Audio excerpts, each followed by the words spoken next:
I have long watched the people of Earth, and I have witnessed their capacity for greatness. They know that in any draft, there are calms between storms. There are days when their league mates turn against them. But the day will never come when they forsake their fantasy draft and the quest for ultimate glory.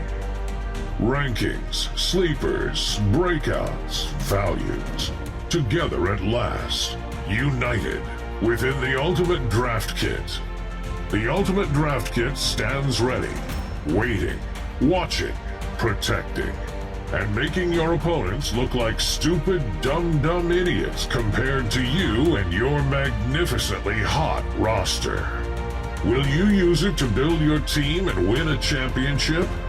I do not know, but yes, you probably should. The time for courage and world domination is now at UltimateDraftKit.com. The Fantasy Footballer Studio is sponsored by Walmart.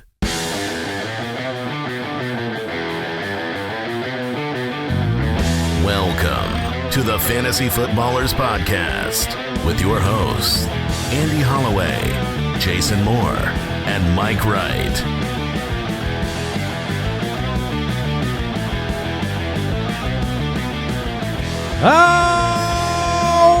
Welcome in.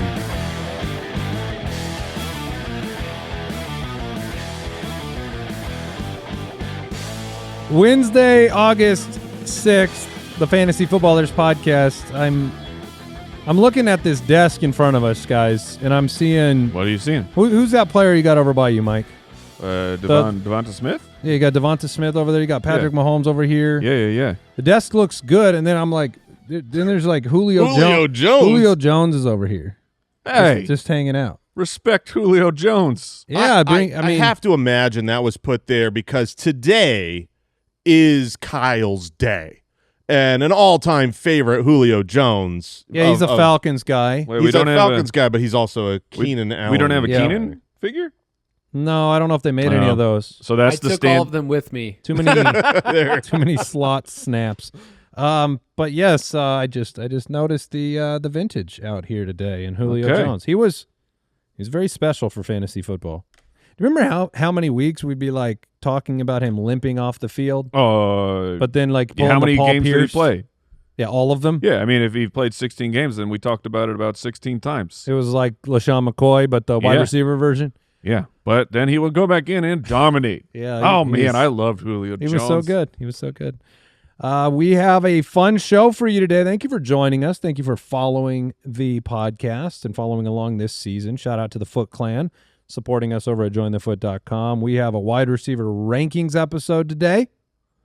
So we'll talk through probably about 10 of these guys as we count it down to our overall top 10 wide receivers. We've got news to talk about. Jason, you're in the double Navy over there. You're looking good. How are you doing? I'm feeling great. It's a great morning to talk football and so many exciting things happening in the news. And you talked about Keenan. Yeah, I think it really changes a lot for that team. It's so good from a maybe not Keenan fantasy. Allen went back to the Chargers, everybody. Yeah, right. Yeah, we'll talk about it deeper in the that news. team. But for the Chargers, I think it is really great news. Fantasy might actually muddy some waters for most. Yeah, outside of your love or growing love for maybe Justin Herbert. Yeah, Herbert, Hampton, I think get a little lift there, but obviously the wide receiver core, Ladd, huge. My love for Trey Harris and their other rookie is, but man, that offense is going to be hard to stop. That division is a very interesting one because I feel very similarly about Denver. Like I feel so positively about them, and that Kansas City's just always there.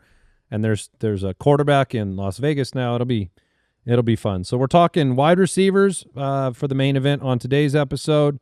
We'll jump into the mailbag if we have some time. A reminder, the Ultimate Draft Kit available with the new Value Scout tool, which is available to everybody, whether it's UDK, UDK Plus. If you do have the UDK Plus, you get the Draft Analyzer as well.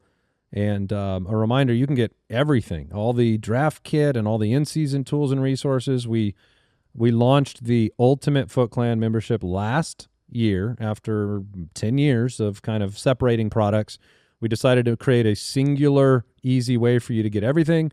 So if you want to do that, that is jointhefoot.com, the ultimate membership. You'll get the UDK Plus as part of that. If you've already bought the UDK or the UDK Plus and you want to just take that and get a full credit towards an ultimate membership, we're doing that for you at jointhefoot.com, so you can check that out as well. Let's jump right into that news. News and notes from around the league, presented by Progressive Insurance.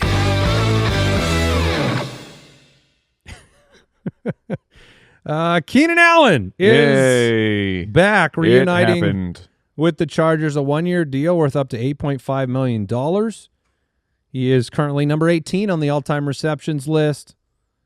96 catches behind being top 10. Wow. 96 catch. Okay, yeah, I don't know if 96 is in the cards this year, but it's not impossible. It also doesn't matter. Like, he's going to get past. You know, when you finish at 10, it's neat to say, like, when I retired, but you're not staying there. I would be very happy to say that, though, to I get into that top 10. He would have could do it. a good chance. I mean, he's going to be battling it out with Hopkins.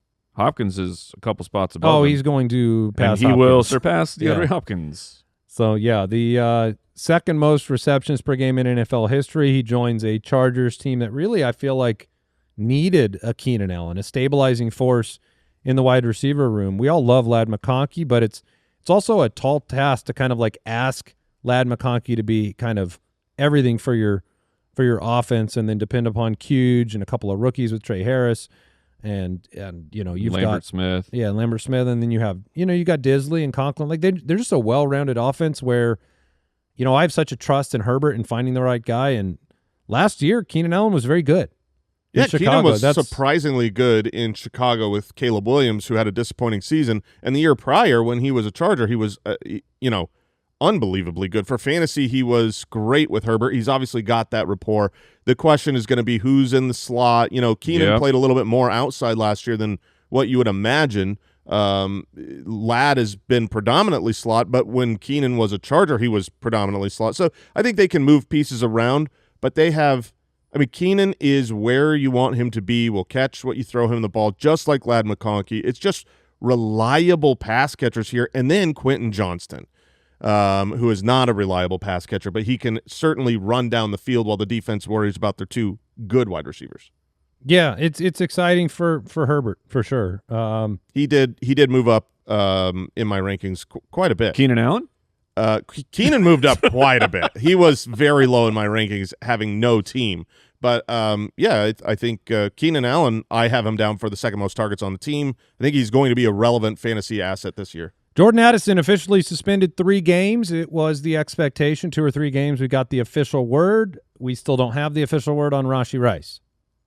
But it shows that it's coming soon, this time of year. Do you want to make a Rashee Rice prediction 6 here on games. the show? Okay, 6 for you, Mike. Do you have a prediction for Rashee Rice? Yeah, I'm going to go with 6. I'm going 8. I think it might start 8 and then go to 6. I think by the time we get around to the season, it'll be 6. I think it might start 50 and I think go to it's 8. starting at 8 and it's going to 12. I'm going to say, how dare you try and fight this suspension? I want to see an appeal go up. Yeah, you know what? You were right. We were wrong. We didn't do enough.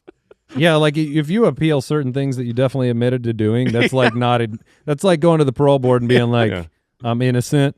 Dude, we were trying to be nice. Yeah. How dare you? All right, what else? Oh, look, more and more Matthew Stafford news. It's loud enough now For that you to have be- to pay attention. Look, he's dealing with an aggravated disc in his back. He had to receive an epidural, and that is not good.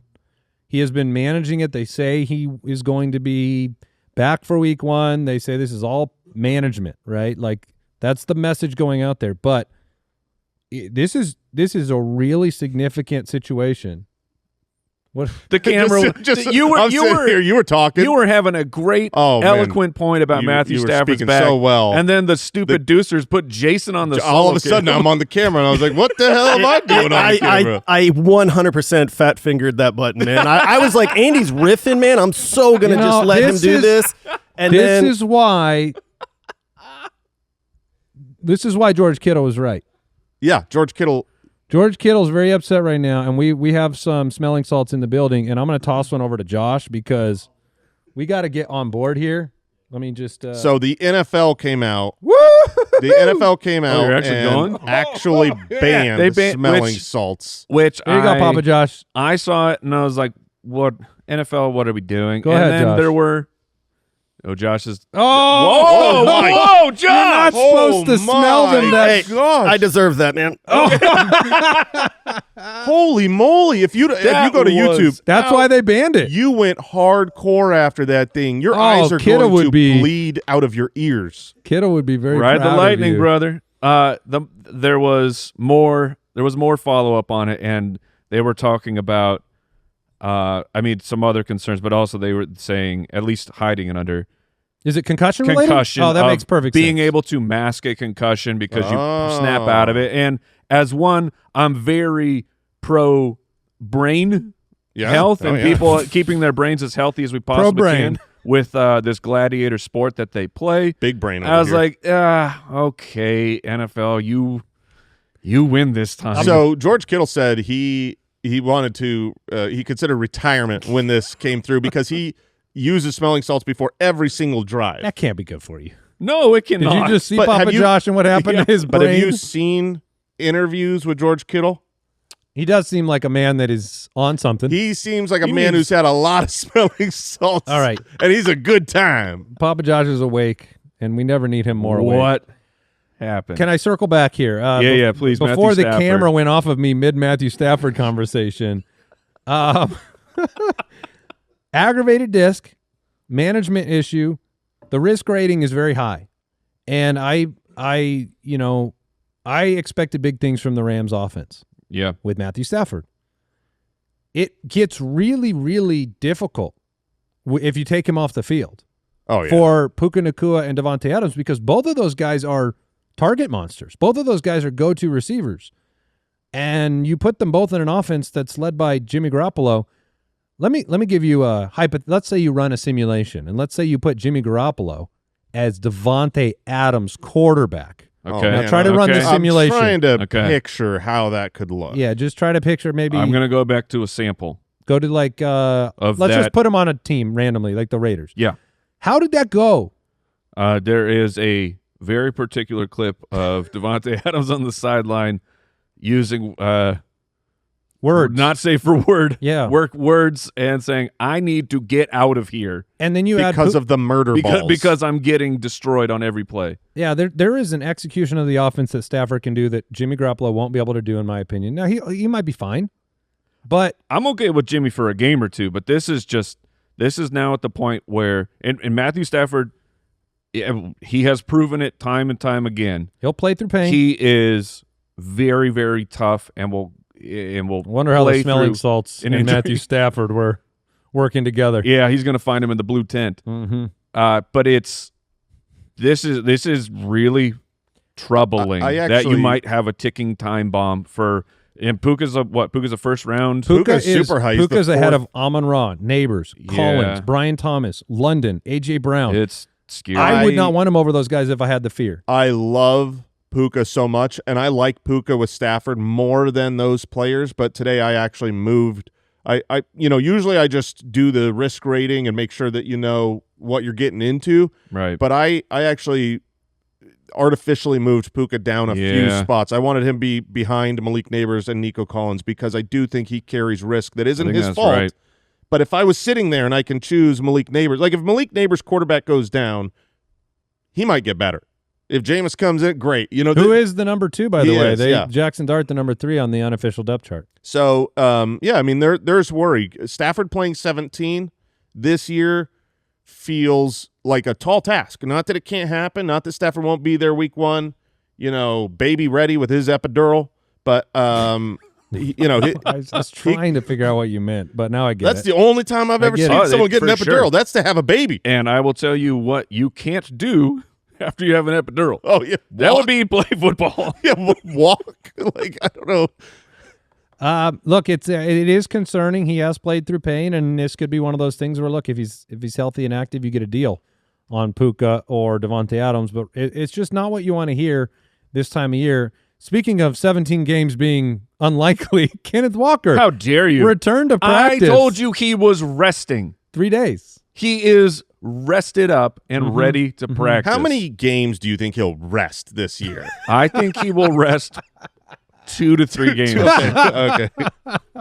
I love it. I love it. When you are number 1 in forced missed tackles and your offensive line has made you like almost dead last in yards before contact, you got to take a few rests, I was man. gonna say it's exhausting. For a 3.7 yards per carry with that many broken tackles, he's doing so much running for so little yardage. Yes, he is a fascinating case because I've gone complete 180 on him. I came into this offseason ready to be so in on Kenneth Walker and take the chance, take the risk this year, because when he's out there, he is a phenomenal fantasy player, a phenomenal running back. He is really good.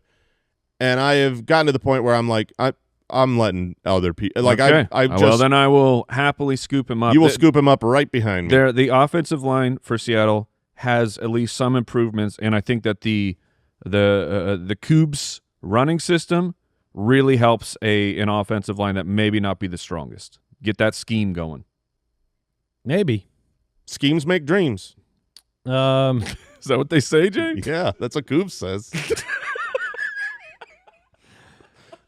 Tyreek Hill absent from today's practice due to an undisclosed injury. So there you go. Darren Waller still a week away from practicing. Good Lord, Darren Waller. What was he doing? He's ramping up. He's been ramping up for a month. It's so They funny, said too. they're eager to see him. Yeah, exactly. At first, it was he has stayed in such great shape. No, he has not. And then it's like, he can't play football. He's And not ready. It is definitely there's a difference between being in excellent shape and being in football shape. But this feels like a really long time for a player you traded And then they were for. bringing He's in Noah resting. Fant after they traded for Darren Waller, and it's like we should take a look at Noah Fant too. Cole Kmet left practice early on Tuesday but avoided serious injury. And we did get some preseason information on starter situation. Shedeur Sanders is going to start for the Browns. Anthony Richardson will Which I read a comment that said he's starting week 1 despite not having reps with the ones. Wonderful. Like that is has that ever happened? Is he playing with other ones in that game? I don't know. Or is it just a bunch of the people he's been playing with? That's a wild situation. Cam Ward and the starters will play in every preseason game. That's smart, That makes I think. sense, yeah. The news on preseason and starters being involved it's So good. great. We've been, the way it used to be was get your starters the heck out of preseason. We don't want an injury for a meaningless football game, but I think we've now have enough data of the last few years of offenses starting so slow. See the Bengals. Yeah, the Bengals are going to play some of their starters at least for a series or two, and the Cardinals said that they were going to play some starters. The Raiders said they were going to play starters. You can get hurt. We have all the clips. We watch training camp. Yeah. Players are flying around. You watch the family night games, the offensive, defensive matchups. They're flying around, tackling each other, going up. Players are going to get hurt. I would rather practice a little bit out there on the field and get game speed up. But I've changed over. I want some preseason stuff. we might actually enjoy week 1 a little bit more too. I think it does depend on the team. If you've got, Matthew Stafford should not play. Exactly. Yeah, a 17-year vet who's Kenneth worked Walker in the should not system, play. has a Super Bowl under that system. You know what I mean? Like Mahomes, they don't need to put him out there. I mean, I'm not saying That's fair. whether they will or won't, but if you've got the Bengals who every single year start so slow. They don't play any of their starters in the preseason, and then they start, 0-2, 2-4 every year. It's like maybe just act like the preseason is season, and then start 0-2 in the preseason, and then win when the season starts. Now, obviously, we'll completely take back everything we said. If anybody important First injury gets hurt, it all goes away. What a bunch of idiots. Anthony Richardson starting the first preseason game. Daniel Jones will start the second preseason game. Okay. So that's the plan for the Colts, and that is the rest of the news and notes, sponsored by Progressive Insurance. Quote today at Progressive.com. Progressive Casualty Insurance Company affiliates and third-party insurers. Not available in all states or situations. Coverage subject to policy terms, limits, and conditions. We'll take a break, and we'll start counting down the wideouts.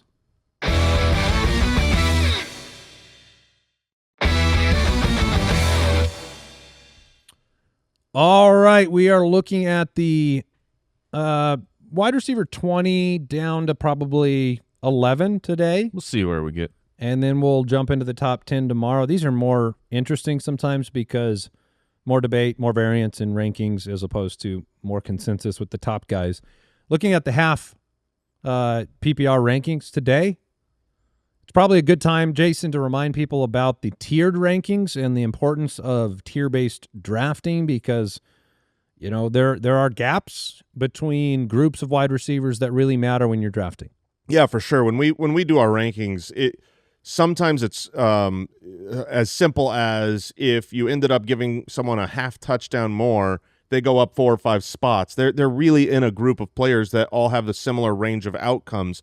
But when you draft just based on rankings, you can get really wrong conclusions when as you to lose when, value. Yeah, when you need to take a player at a certain position. So if you've got the Ultimate Draft Kit, we break everything down into tiers within each position. So you know, like, okay, we feel like, you know, these two players.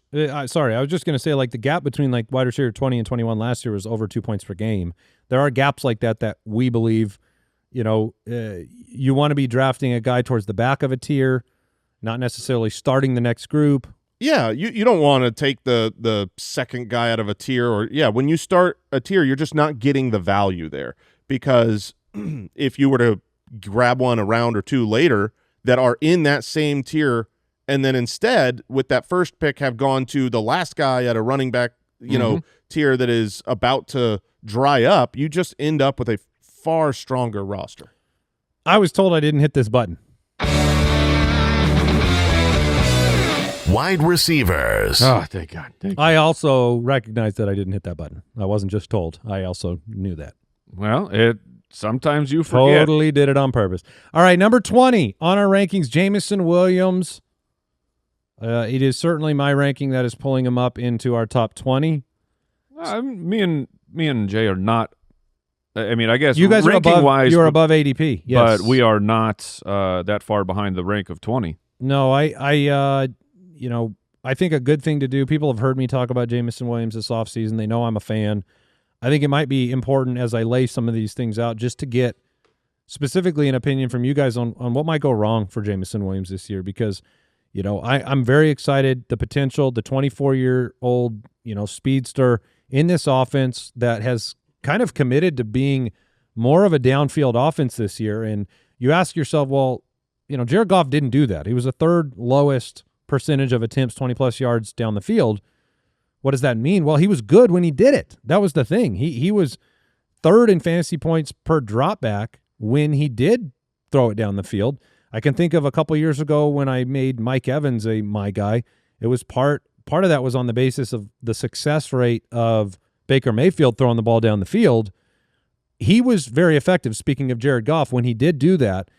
They've talked about Jameson Williams and the fact that basically they've locked him in to a couple of spots, which has allowed him to establish a better route tree and become more integrated into the offense. And we have spent offseason after offseason after offseason of more critical comments from the head coach and offensive coordinators. Those are not present anymore, and so I think a breakout is in store. But talk to me a little bit about maybe the opposite perspective, a devil's advocate approach. Sure. I would start with, I've mentioned some of the ADP studies I've been working on of, you know, part of my concern with JSN is guys that break out in year 2, we steam their ADP up, and then they actually become like a 50-50 of, well, will they return value on their where you took them, with the expectation for them to score.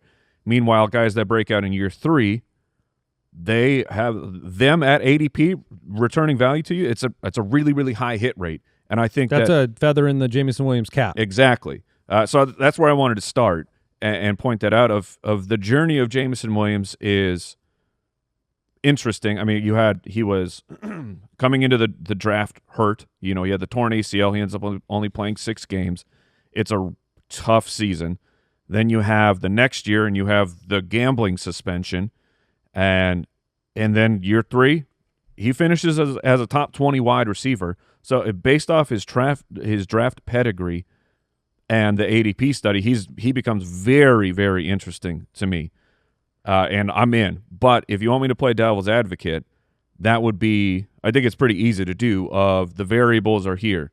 Number one, Ben Johnson is gone, the offensive coordinator. That is, we've seen that be huge hits for teams. Sometimes it doesn't matter, and they just continue rolling on. But we've also seen times where the offense becomes. You see the Philadelphia Eagles. They had to change offensive coordinators. They did not keep rolling, and that offensive coordinator did not stick around in Philadelphia for very long. Then on top of that, their defense was just so beat up and depleted that they had to score more points, and this is a high T team. And then combine that with while the reviews on Jameson over camp and everything have been glowing, there was weird buzz around the draft of, is Jameson Williams going to get traded? Then they spend not only a third-round pick on Isaac Tesla, they traded 2 future thirds to go spend a third round on a player who would be a same archetype of downfield, stretch the field and take the top off. That would be what could go wrong for Jameson Williams to me. Yeah, there are definite ways it can go wrong, but I'm in on Jameson Williams. This is a guy who is being drafted as the wide receiver 27. He finished last year as the wide receiver 18, and he missed 2 games. So this is I think right now you're drafting him at what his floor is, but he is one of the players that does have breakout potential. He's, one of those drafted to be great guys coming out of college, was supposed to be a superstar. And we had a lot of reports, even kind of behind the scenes, of him being a little bit of a knucklehead, maybe worried about work ethic. And then those came through in those first few years. Yeah, they did. So it all matched. And at that point, it seemed like, I don't know that this very talented player is ever going to get it together. But it seems like he's got it together. And the fact that the coaching staff is saying good things and they're locking him in and they've figured out how to use him, there is breakout potential with Jameson Williams. And if he just goes out and has a ho-hum season, he's probably still better than the wide receiver 27 where he's being drafted. This is, I guess he's under contract next year, right? Well, yeah, there would be the fifth-year option. Yeah, so that would be a club option for next season. Yeah. So that was some of the debate you were talking about with the trade. I'm just trying to think of what the motivation level is for Jameson Williams. Yeah. Because that's oftentimes, like, if you look at the historical top-tier guys, I mentioned it the other day, at this age, it's also like with that next contract on the horizon, Justin Jefferson and Jamar Chase and those guys, when that money is sitting out there, and whether it's on Detroit or someplace else, it's always a motivating factor. 24 years old is a great age to grab a breakout wide receiver. Number 19, Davante Adams of the Los Angeles Rams, not 24 years old. 32 years old. Will be 33 soon. I have him the lowest of the three of us. We have him at 19 by consensus. Which we'll see. We'll see where he is by the end of the day with all the Jared Goff, or not Jared Goff, Matthew Stafford. Going back stuff. in time a little bit. I actually did already move him down from this because of the Matthew Stafford news. So I've got him at 19. You are still a couple spots lower. 2 years, $46 million contract. Last year, thanks to Aaron Rodgers, ran way fewer in and dig routes. Had a lot more corner routes with Rodgers. You can expect more motion with Los Angeles. Yes, you can. That's one of the things that they do with their receivers. I think we all look to Adams as, not quite leading the team in targets. We think Puka's that guy. But the touchdown potential, boy, that's a variance with Stafford or without. For sure. And so with Stafford, he can have a lot. I think he could have a lot of touchdowns. Although Stafford has really not been a touchdown machine over the last few years. Kyron is very greedy. Kyron has been very greedy and just got paid. But if you look at the second wide receiver next to Puka Nacua, last year Cooper Kupp, we look not fondly upon what happened because he disappeared at the end of the season. But if you look at the lead up to that and years prior, what the system can do, even with a very incredibly heavily targeted Puka Nacua, the first 9 games played from Cooper Kupp, he missed a couple of games for injury early. He was on pace for 171 targets himself, and that's a 9-game sample.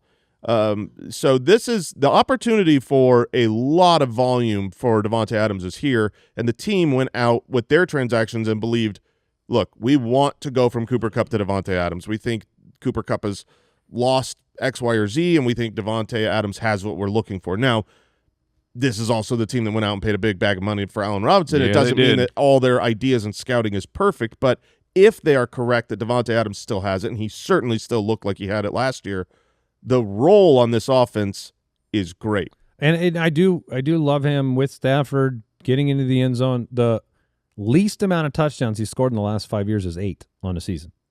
That's So it was pretty good. 18, 11, 14, 8, and 8 the last 2 years. And last year, you saw the first half of the season when he was not a member of the Jets.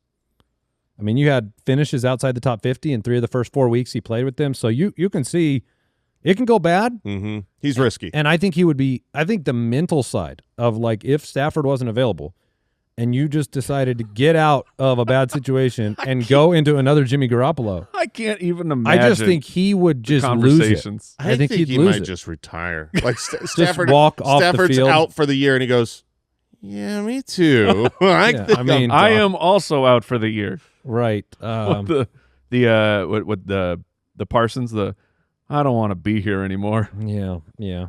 18, his teammate last year, Garrett Wilson. Garrett Wilson of the New York Jets just signed the big contract. You know, you had the offseason quotes from Aaron Glenn, what he's learning about Garrett Wilson, just give him the ball as much as possible. That's right, Aaron. That really hasn't been an issue for Garrett Wilson No. ever. Like, there's never been a coach that didn't say that because the target totals 147, 168, 154. I think they're trying to give it to him as much as possible. And it's not going to change this year. They have no one else to throw the ball to. I mean, they lost Conklin. They lost Davante Adams. But Even they the have, rookie replacement. Josh Reynolds. Exactly. And Josh Reynolds is the two. I mean, you know, they bring in Mason, who's dealing with Mason Taylor? Yeah, Mason Taylor, their rookie tight end, to replace Tyler Conklin, and now he's dealing with a high ankle sprain. So Garrett Wilson is going to be massively targeted. I am finding myself more and more and more in on Garrett Wilson this year. Yeah. Really? Yeah, when I'm Welcome aboard. when I'm at ADP and I'm looking at his name, I'm excited to take him. Now, the view I have on Garrett Wilson is that I think he's a very good wide receiver. I do not believe Garrett Wilson is a great, I don't think he is a that's Justin dumb. Jefferson. I don't think he's a Jamar Chase. Well, okay, those yeah. are great all capitals. But we're just looking for just the first letter. No, I get that. But my point is, if you were to switch Garrett Wilson and Jamar Chase on their Respective teams. I don't think Garrett Wilson could do what Jamar Chase does. I don't think any of us would argue that, though, No. by any stretch. I But don't he think would many be- people out there would. I mean, he would be better than T. Higgins. here's the on that devil's advocate case for Garrett Wilson. We already have the evidence. We already have the evidence that he can be the highest volume, most important, most targeted wide receiver and finish outside the top 30. Yeah, That's happened. He had a 168 target year. He finished at wide receiver 32 with 3 touchdowns. He scored 7 times last year. Thank you, Aaron Rodgers.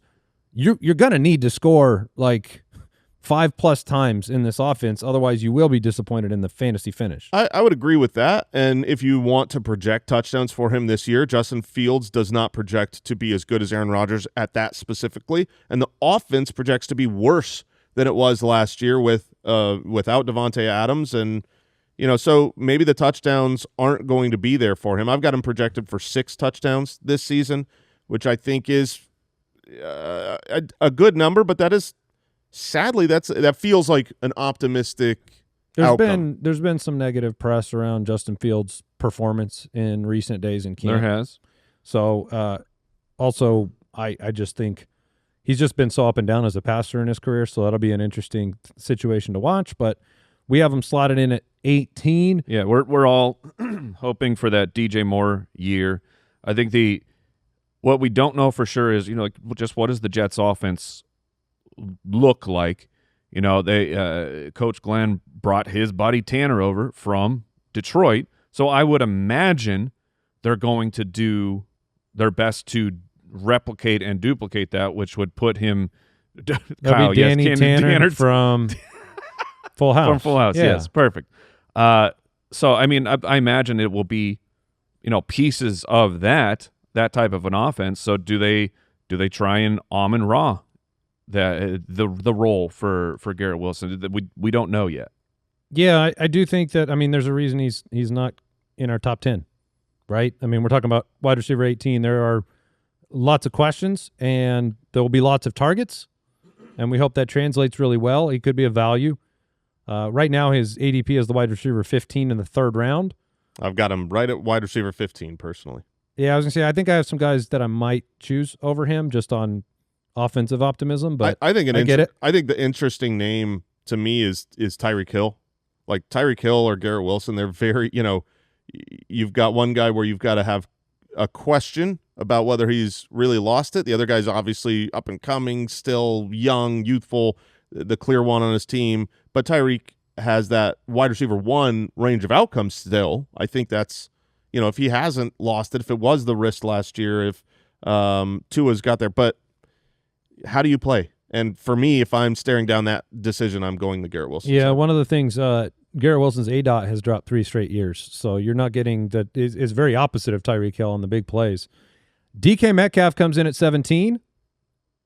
Metcalf, I have ranked the highest of the 3 of us, starting the Aaron Rodgers era. I don't know if you guys saw the Aaron Rodgers, some of the camp stuff from yesterday about Which the glaring at Roman Wilson? No, I mean he glares at everybody. I mean he's had a glare at everybody policy for 6 years now, but that can't feel good. No, it was more like how slow he was going through some of these drills. Like he just looked really, really slow going through some of not seen those. these drills. But Metcalf, we've talked about him in recent days. When he's over 130 targets, he ends up definitely outpacing his ADP here, which is wide receiver 22.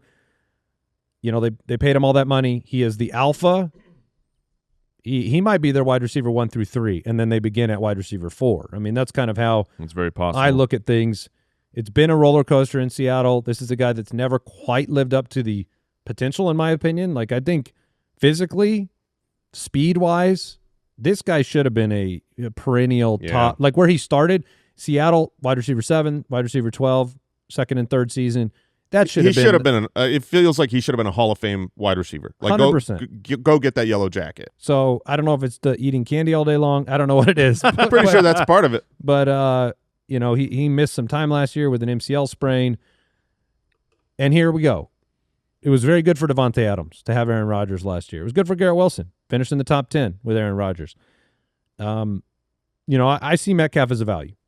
The thing about Metcalf is it should work.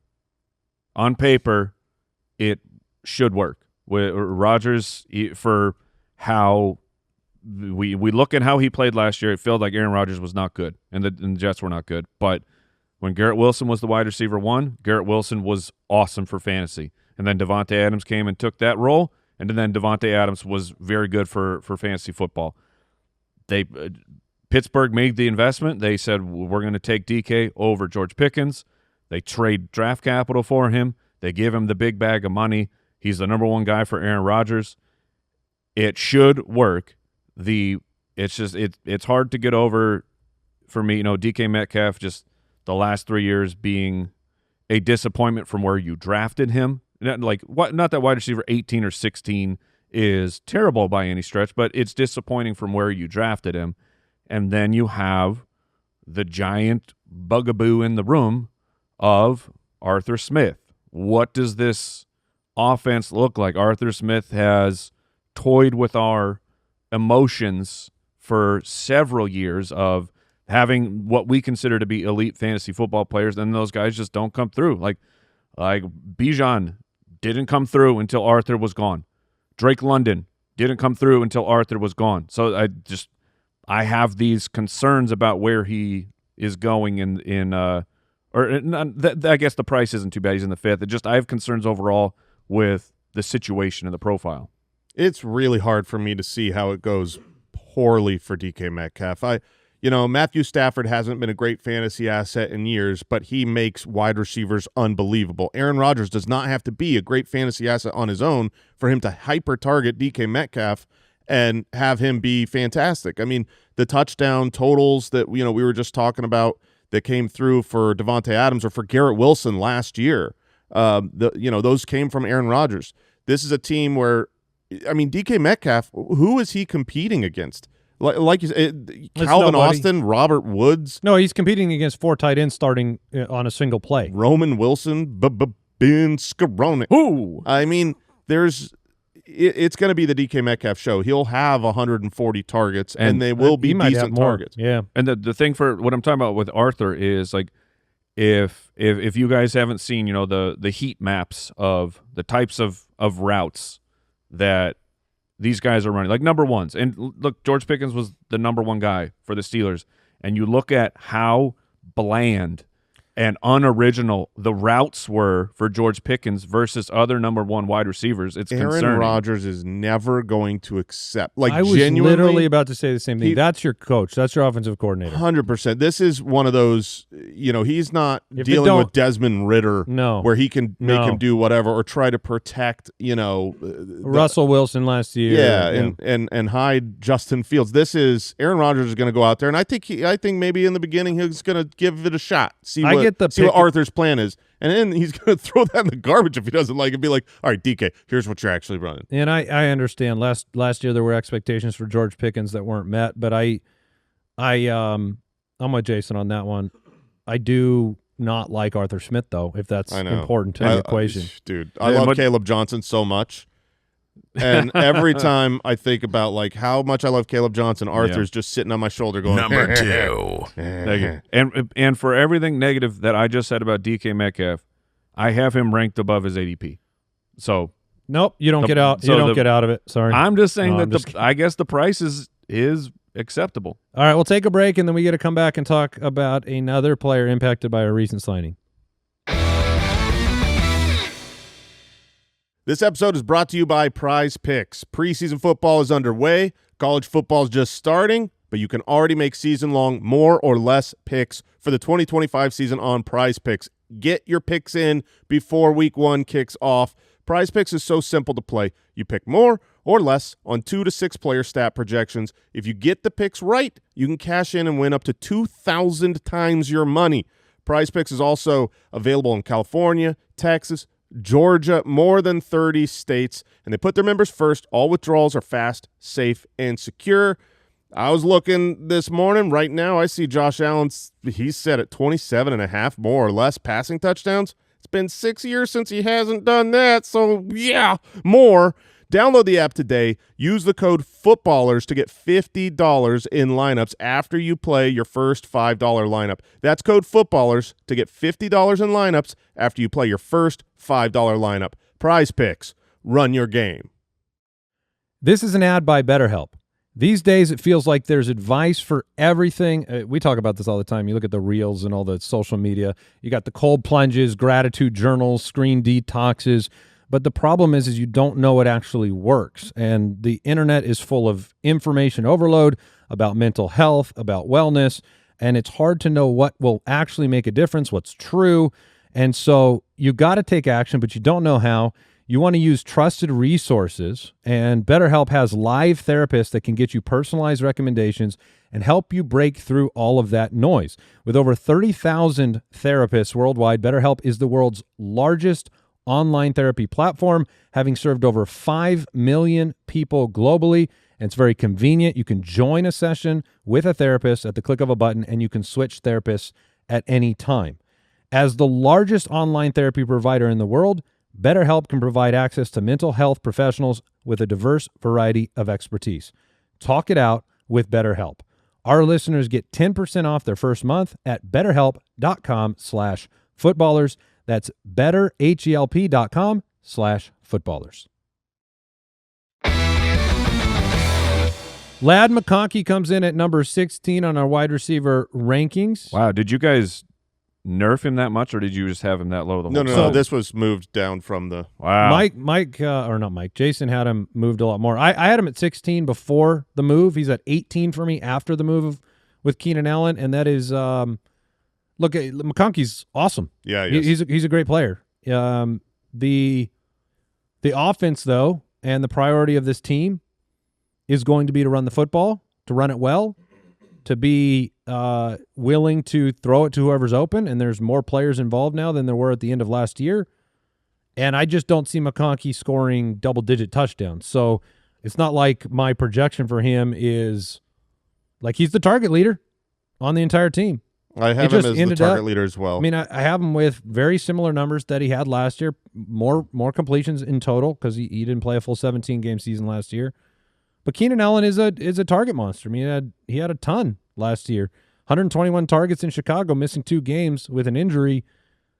Adding that to the offense is significant enough to move him down a couple spots. Yeah, Ladd McConkey is awesome. All three of us here adore and love Ladd McConkey. He was one of my favorite players going in last year, but last year he had a 22.9% target share. I've got him down at a 21% market share with Keenan Allen there, with more quality wide receivers to throw the ball to, and Tyler Conklin, and a good receiver out of the backfield. 2 good receivers. I think Najee is a decent receiver out of the backfield. So I believe this is a team that has an extremely smart quarterback. Justin Herbert will find the right guy.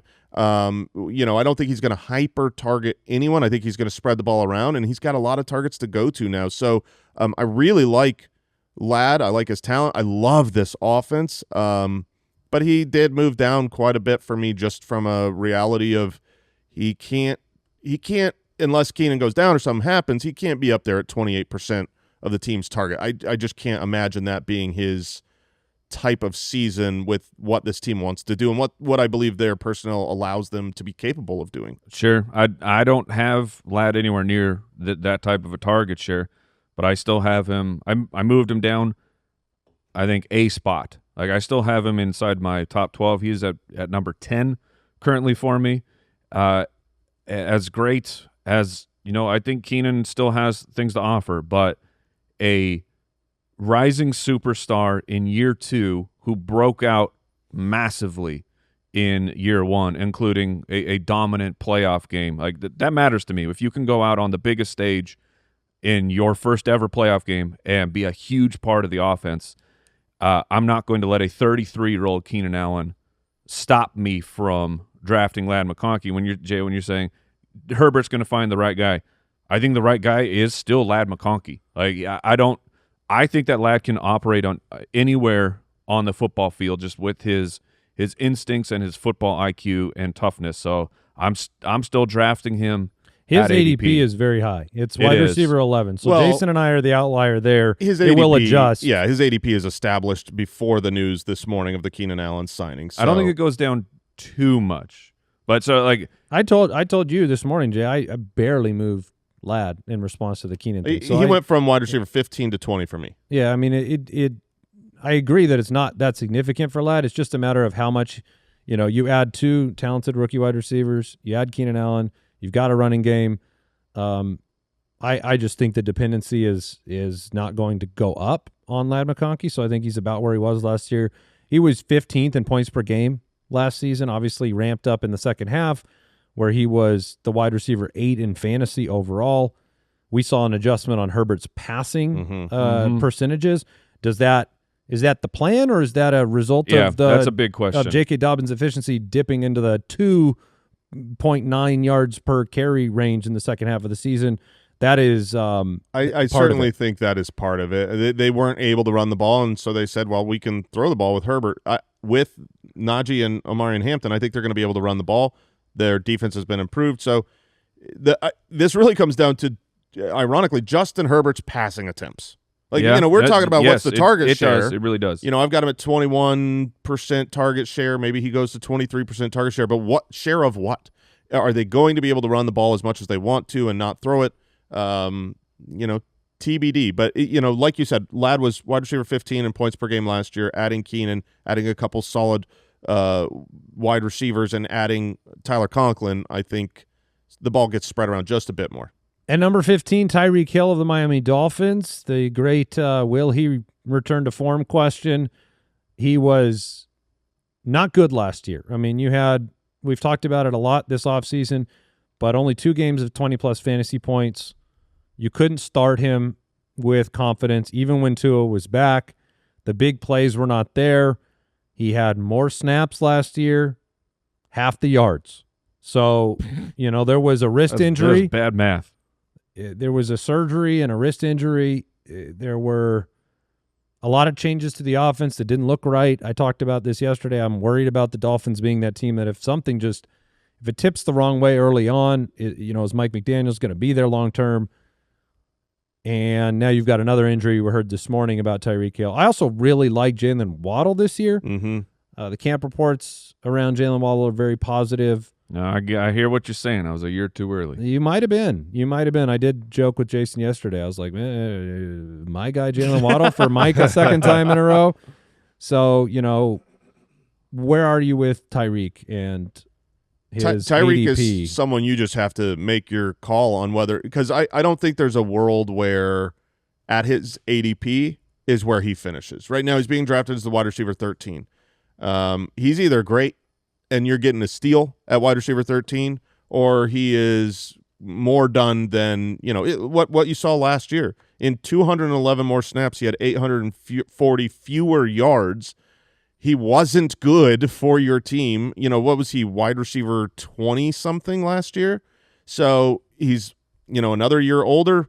There's plenty. Yeah, wide receiver 23 last year. Second half was significantly better than the opener where Tua was gone, but it still was not Tyreek Hill. It wasn't the numbers of the number one overall drafted wide receiver. The chunk without Tua obviously hurt. If Tua plays a whole season, there are routes where this can be great. For me personally, I feel like I'm out on Tyreek Hill for where he is. I like other wide receivers better, and I just don't want to be caught holding the bag if he's lost a step, because the Tyreek Hill plays, they just didn't happen last year. Yeah. All right, number 14, Mike Evans, and this was a home run my guy pick 2 years ago that I'm now going to be the lowest on Mike Evans of this group going into this season. I'm going to make I think the streak ends this year.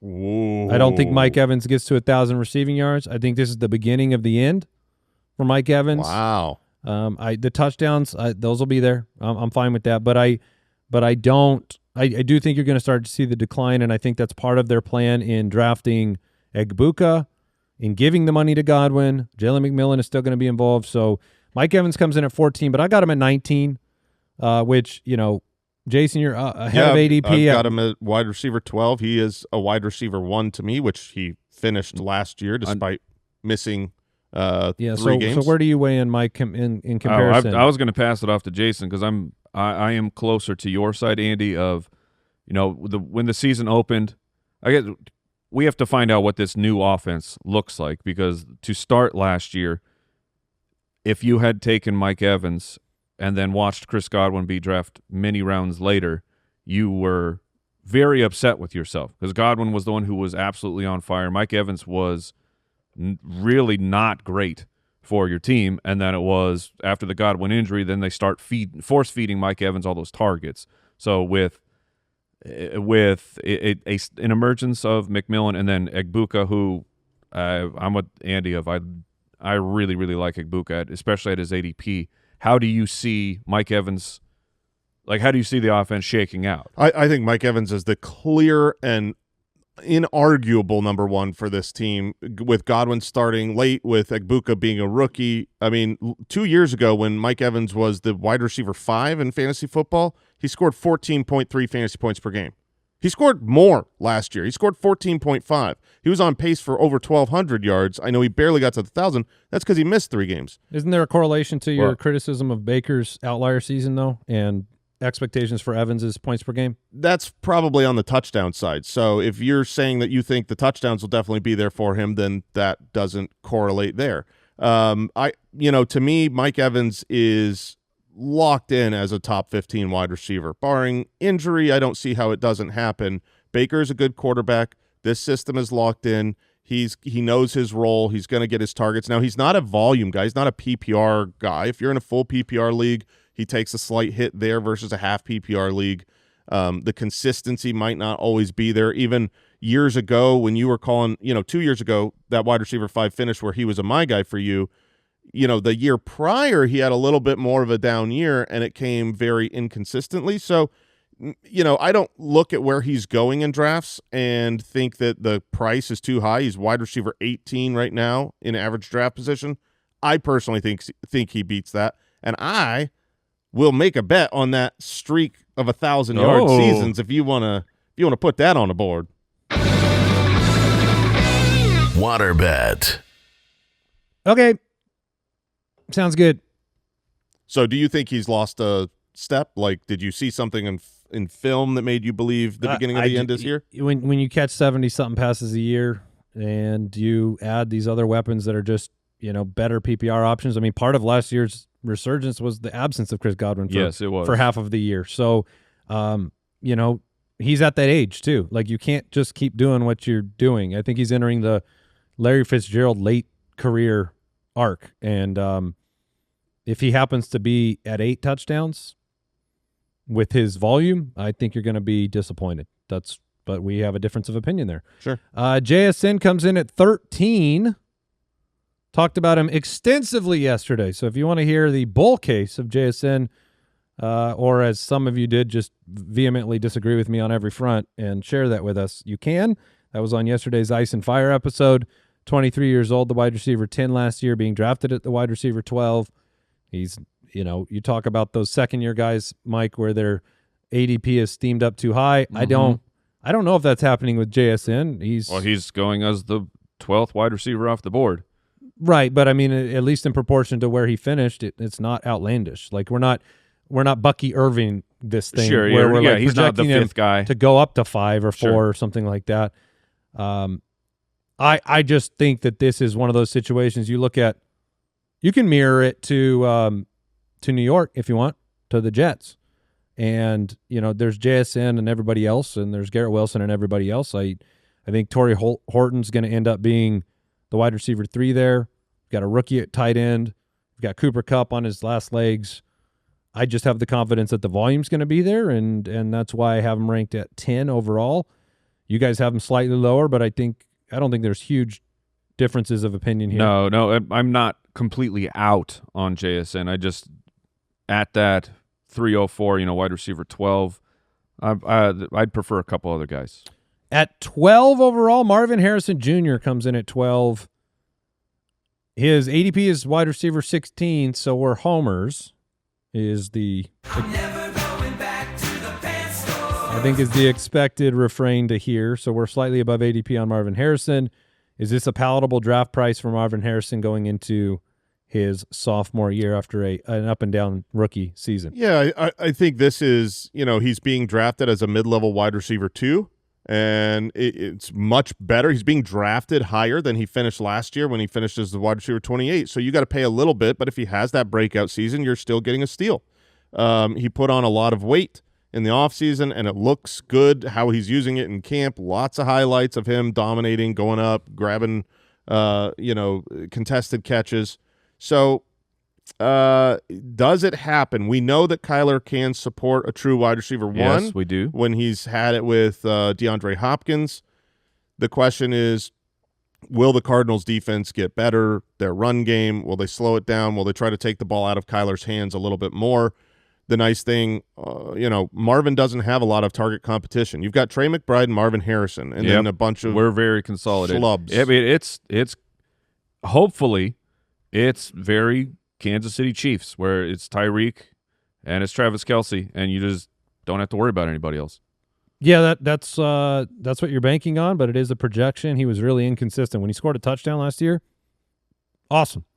Almost 17 fantasy points a game. When he didn't score, you didn't get PPR numbers. You got 5 fantasy points a game and a lot of tears and losses for fantasy. So he was a player that really, I think, emotionally messed people up. It was brutal starting him, because just when you thought you were out, you're like, I'm going to find the difference path for my fantasy team. Then he'd have a spike week, and your chips would go all the way back in, and then he would just let you down over and over. Target share-wise, he was at 21%. That's good for a rookie. Yeah, so Garrett Wilson, as a rookie, was 22%. A.J. Brown was 20%. CeeDee Lamb was at 19%. So if you want to know what...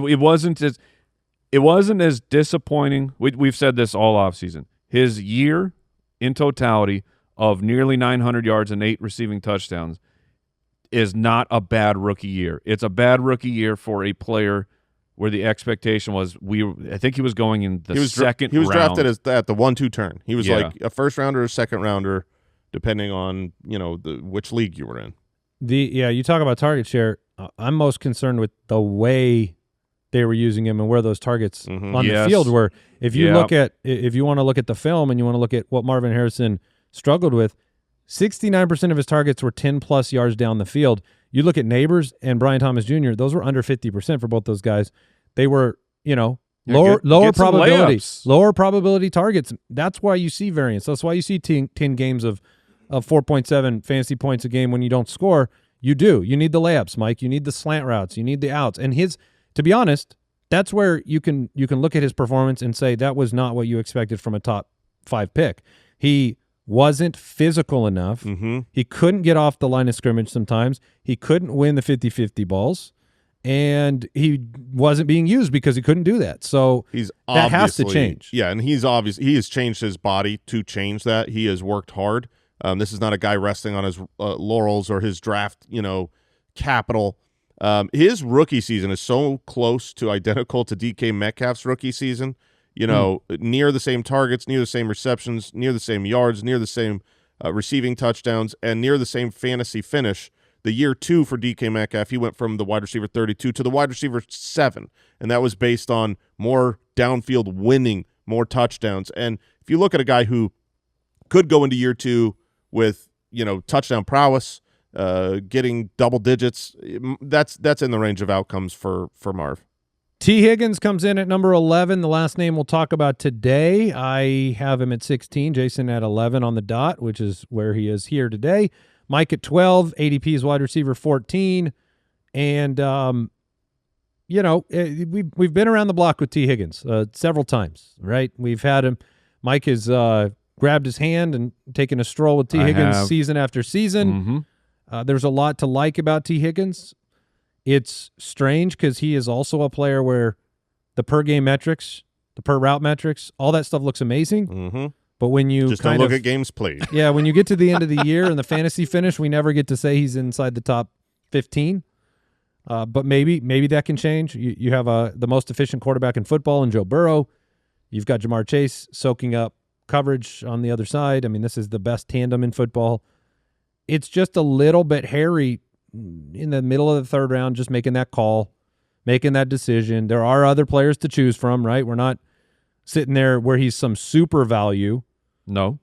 You're going to be taking him. I mean, he's going right now, Tyreek Hill or T. Higgins and Breece Hall. Those are I mean, those three, I'm going to take T. Higgins. Right. I think. If you go deeper, so. You can also get Marvin Harrison, Garrett Wilson, Terry McLaurin.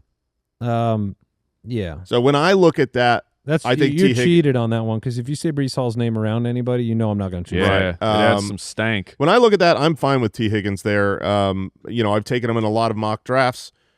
T. Higgins on a per-game basis was absolutely outstanding, even better last year than he had been in the past. His metrics next to Jamar Chase, they're not that different. 26% target share to 23% target share. This is for last year? Yeah. In particular? Yeah, for last year. Okay. 25% targets per out run to 24%. Yards per out run, 2.4 to 2.1. First read targets, like where's Joe Burrow going pre-snap, 34% to 30%. It's like T. Higgins is he's a 1B. It's just 1A is maybe the best wide receiver in the entire league. I mean, is his historical points per game valuable to you, or is the 15.5 last year? Because that was way above where he's been. And he missed 5 games. That's the other part of the story. So the historical points per game, this is so you have to make a lot of apologies for T. Higgins. Do. If you go and you take out the games where he started and it was injured, played 2% of the snaps, which is super unfortunately not just 1 or 2 or 3. It's like it's happened like 5 times. When you take those out, the points per game are actually pretty darn good. He's always been right there. Well, you don't get to take him out. Just behind. No. That's the decision. It's funny because the 5 missed games don't include the games he played 2% of snaps. It's like we're talking about Kenneth Walker, and I find myself in on T. Higgins and out on Kenneth Walker, but it's the same argument. This is a very, very talented player. Now, when I stat him out and he comes to wide receiver 11, guess what? I've statted him for 17 games. Maybe that is absolute foolishness. Now, I do think if he plays 17 games, he's going to be a great fantasy asset. So the question is just, is this a quote-unquote injury-prone player that you will not get that from, or, based on his contract and he's paid to be out there, he gets his money on roster bonus checks. Does he get the check, game day check, if he plays 2% of snaps? Probably, yeah. Oh, that's not good. That's not good. That's not good. That's going to work against you, Cincinnati. Come on, meet Higgins needs to shine. He needs to be out there. 12 games last year, 12 games the year before.